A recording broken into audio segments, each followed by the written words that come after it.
¿Qué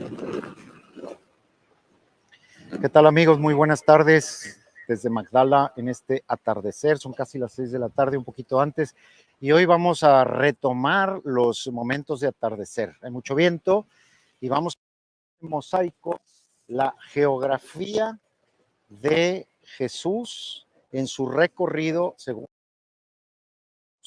hoy nos recorridos hizo Jesús en Galilea según el primer capítulo del Evangelio de San Marcos. Bienvenidos.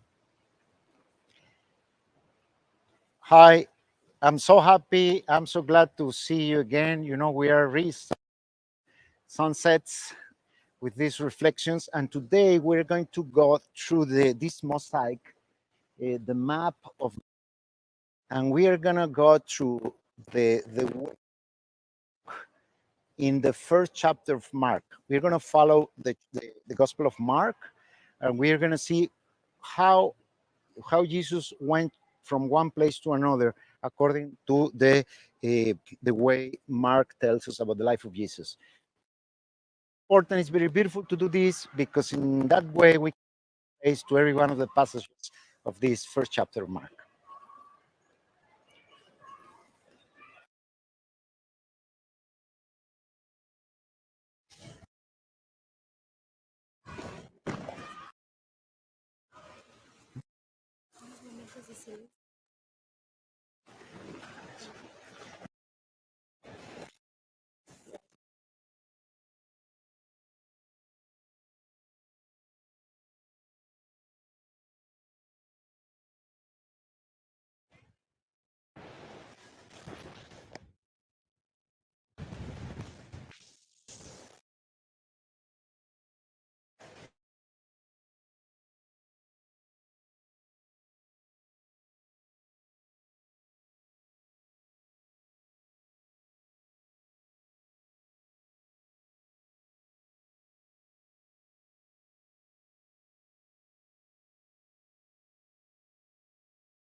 Dime quién es.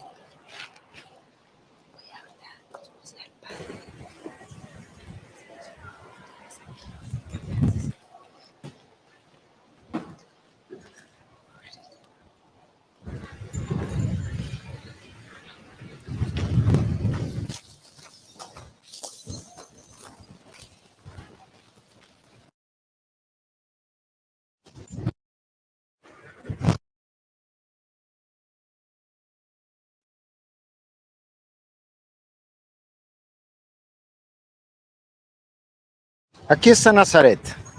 Entonces, dice el primer versículo del Evangelio de Jesucristo, Hijo de Dios. Comienzo del Evangelio de Jesucristo, Hijo de Dios. Aquí en Nazaret, el ángel Gabriel anunció a María.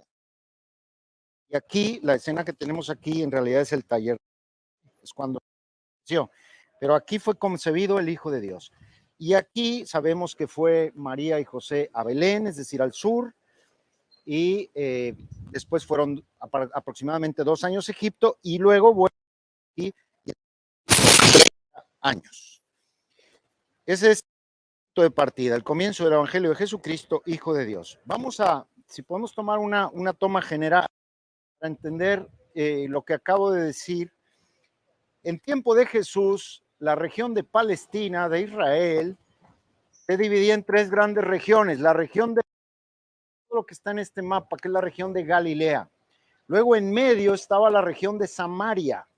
La región de Samaria. Aquí, en este pequeño mapa, agarramos un pedacito de Samaria. Tenemos aquí al pozo de Jacob con la samaritana.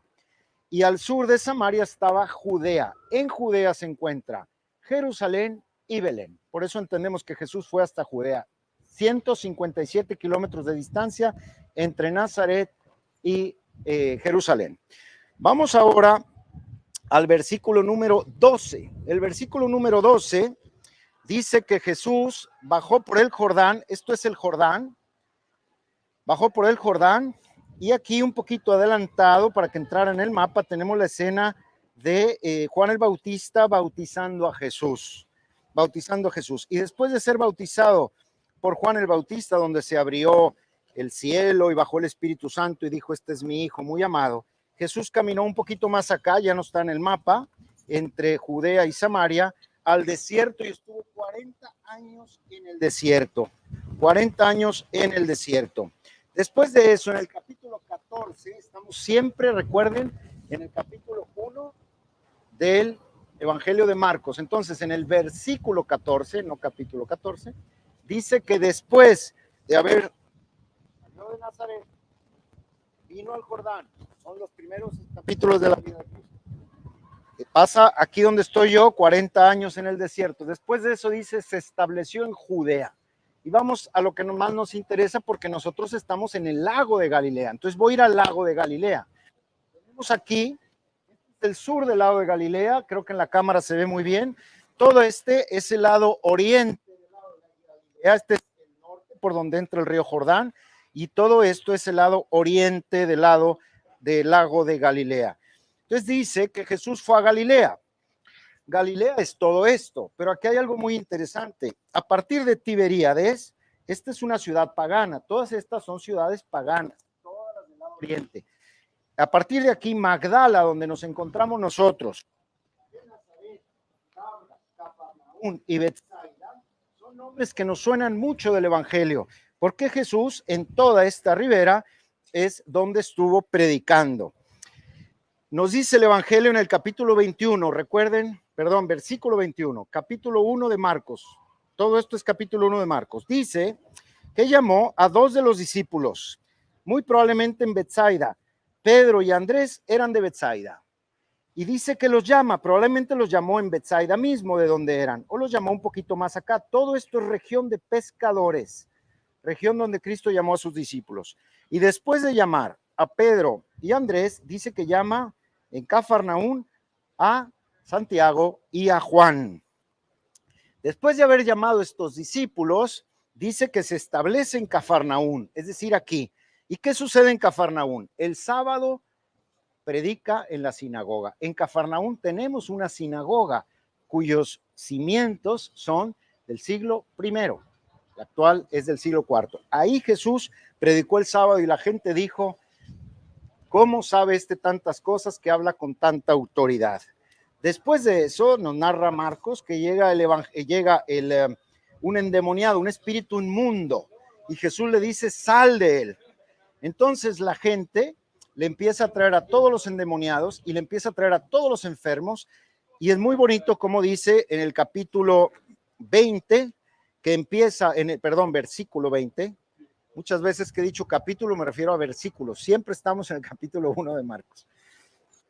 En el versículo 28 dice que su fama se extendió por toda la región, y en los versículos anteriores dice que curó a muchos enfermos de muchas enfermedades y liberó a muchos endemoniados. Entonces la fama se extendió por todo Galilea. Después de eso, dice el evangelio que en la madrugada, había curado a la suegra de Pedro, había curado a muchos, en la madrugada se fue a un lugar apartado a orar. Ese lugar apartado a orar, muy probablemente, coinciden los expertos, ese lugar, aquí dice Beatitudis, es el lugar del monte de las bienaventuranzas.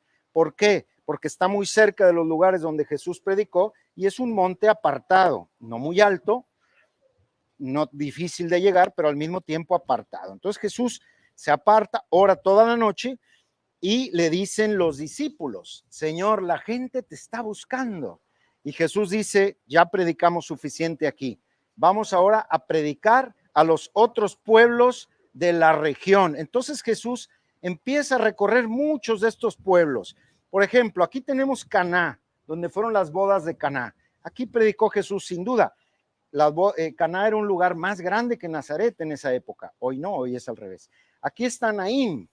Aquí está Naín. Naín es el lugar donde Jesús, un poco sucio el nombre ahí, pero es donde Jesús resucitó al hijo de la viuda. Y el evangelio dice que vamos a hablar de las vías brevemente. Tenemos aquí Way of the Sea, es decir, la vía Maris, la vía del mar. Y aquí tenemos el Kishon River, esto es un río.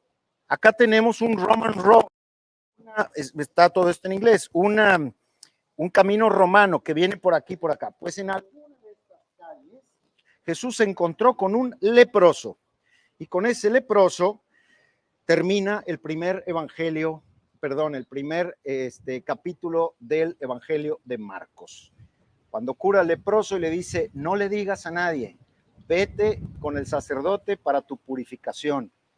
En cambio, este hombre no podía guardar en su corazón las maravillas de lo que Jesús ha hecho por él. Dice Marcos que se fue por toda la región a difundir más la fama de Jesús. ¿Y qué es lo que sucedió como resultado? Termina el evangelio de Marcos diciendo Jesús ya no podía entrar en las ciudades. Apenas estamos en el capítulo 1 y Jesús ya no podría entrar en las ciudades. ¿Por qué? Porque la gente lo apretujaba. Entonces él vivía en lugares apartados en el campo y la gente venía a buscarlo. Aquí hay un pequeño detalle, dice Séforis, y hay un anfiteatro romano. Séforis en tiempo de Jesús era la capital de Galilea. Por eso Jesús, que vivía aquí en Nazaret, es altamente probable, Marcos no nos habla de la infancia de Jesús, pero es altamente probable que siendo una ciudad tan grande y en construcción, de Nazaret, José y Jesús iban muchas veces a Séforis a construir.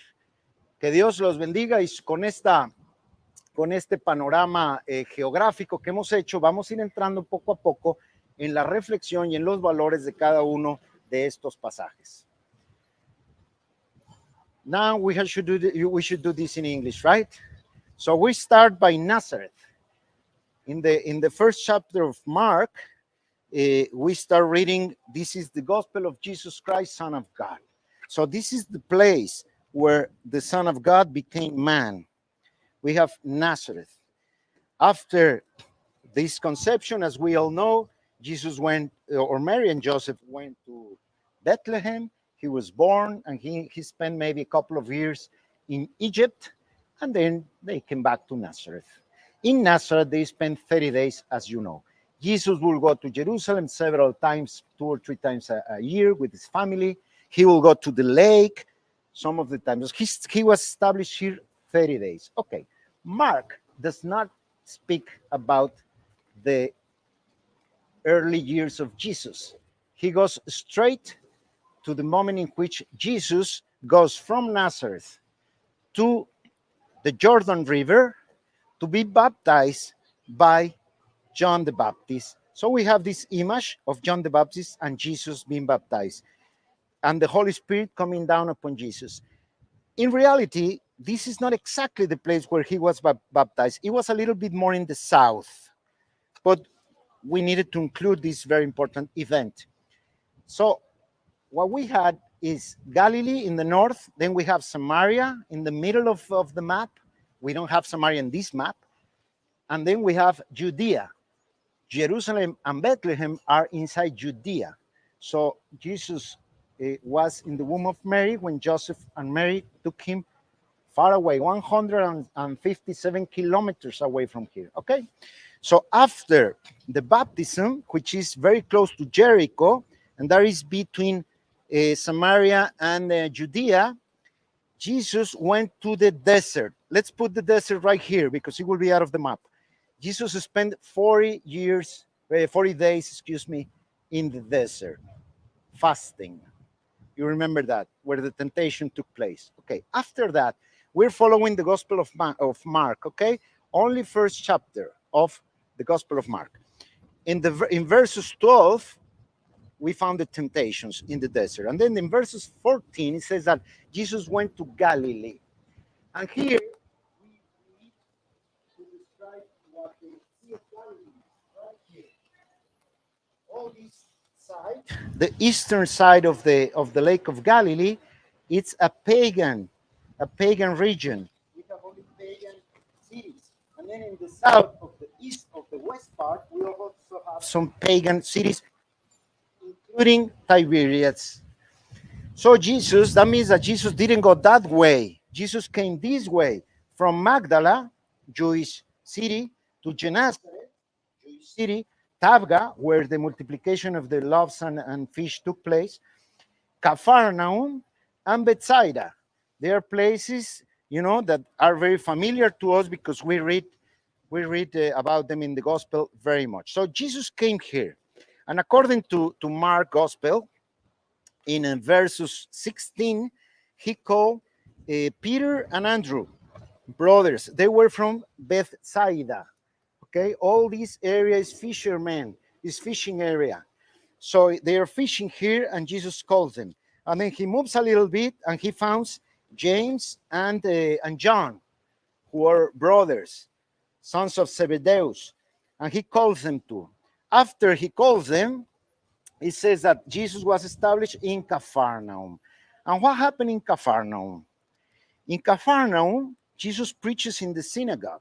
And the synagogue, we still have the foundations of the synagogue, the first century foundations.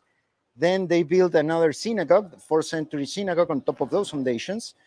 But we can go there. We can identify that synagogue in which Jesus preached.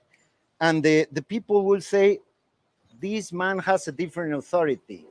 He speaks with a very different, where does he get this authority and this wisdom?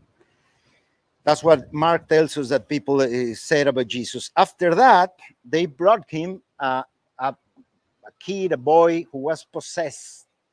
And Jesus cast out this demon in that synagogue, in that same place, the same synagogue. When that happened, they started to bring a lot of people. It's Mark who is telling us this. A lot of people to Capharnaum from all the region to be healed. They were healed from many illness, many different illness. It's not that Jesus was an expert in cancer or some other. No. He cured from any illness. And then he cast out many demons from many people. That's what Mark tells us. After that, what happens? His fame is spread throughout the whole region. The whole region. They all know. Mark says this twice in this chapter. So everyone started to know about Jesus because the wonders that happened in those places.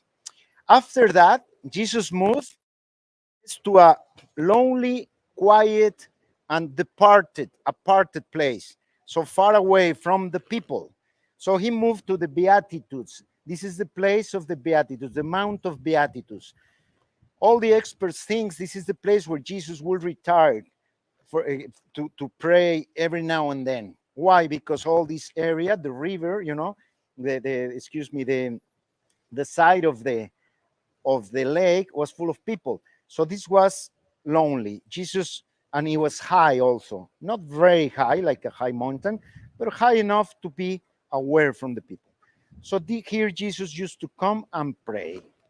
And then after that, this is a little parenthesis between the Beatitudes and Capharnaum. We have the place where Jesus taught many times to the people, and where Matthew takes the chapter 6, he takes the Beatitudes, but it's different teachings that Jesus offered to us in this place. Okay, what happened after this prayer of Jesus? The disciples came from Capharnaum looking for him, telling Jesus, everyone is looking for you. Everyone wants to meet you. And Jesus say, okay, but I have preached enough, and I have worked enough wonders in this area.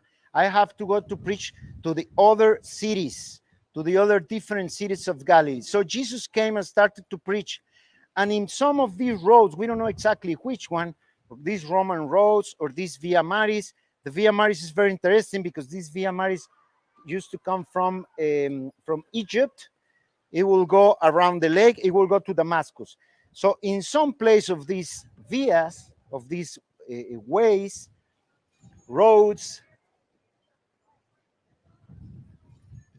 I forgot how to say in English, leproso, a leper.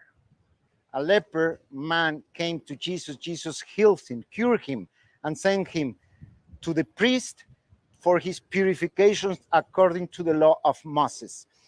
After that happened, Mark's Gospels ends saying, Jesus, his fame was so spread, and people were so amazed that he couldn't go any longer inside the towns and cities. So he had to be in the wilderness so that people will come to him and meet him, because it was impossible to get into the cities. I'm very happy to be with you in this, in this moment. We have this general explanation of the ways of Jesus, the first movements, only in the first chapter of Mark. Little by little, we will go through the reflection of these different passages and also different movements. I have to finish just with one little detail. Sepphoris. Sepphoris was the capital city of Galilee when Jesus was a kid, when he was a teenager, and when he was growing up. Until year 19, Tiberias became the capital city. So that means that Jesus, who lived in Nazareth, Nazareth was very small city, very small. Even it was a small village actually. So Jesus and Joseph, it's very probable, and many experts agree with this.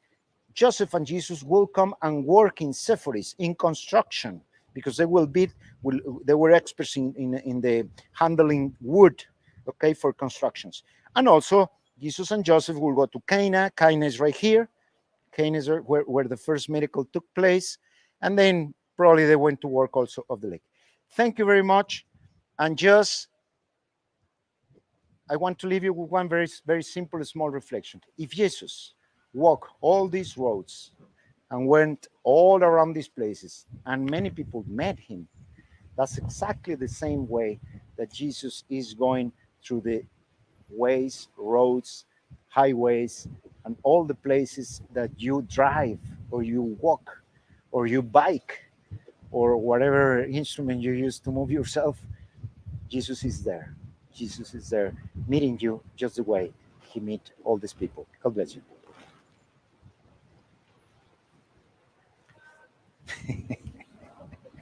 Muy bien, ¿no?